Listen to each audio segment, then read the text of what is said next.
I have some daily bread for you today, and this is coming out of Jeremiah 29, and I only have two things highlighted in here, and that is verse 5 through 7. Build houses and live in them. Plant gardens and eat their produce. Find wives for yourselves and have sons and daughters. Find wives for your sons and give your daughters to men in marriage, so they may bear sons and daughters. Multiply there. Do not decrease. Pursue the well-being of the city I have deported you to. Pray to the Lord on its behalf, for when it thrives, you will thrive. Jumping down to verses 10 through 14.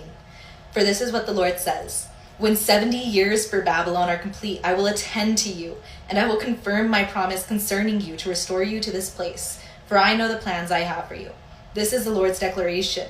Plans for your well-being, not for disaster, to give you a future and a hope.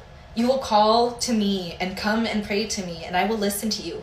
You will seek me and find me when you search for me with all your heart. I will be found by you. This is the Lord's declaration. And I will restore your fortunes and gather you from all the nations and places where I banished you. This is the Lord's declaration.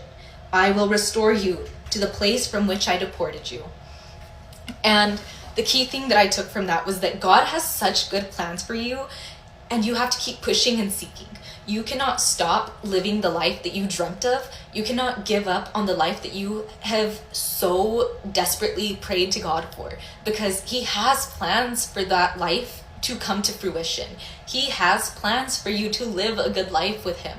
And as long as it seems like your wait period is, as long as it seems like you're waiting, keep seeking Him, because He does have good plans for you. He has plans to prosper you.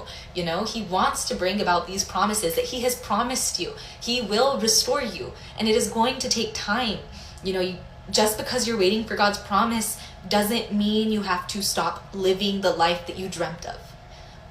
And that's something that I'm having to remind myself, is that I have to prepare for my promise. It's on its way. I have to be patient and trust God, because my life has been uprooted so many times, and my life at this moment does not look how I want it to. However, I know God has a plan for my life. I know that God has a promise on my life in some way, and I can cling to that hope. I can cling to that. And so even in these times of trouble, I am not going to stop living for the Lord, and I'm not going to stop pursuing my calling for the Lord.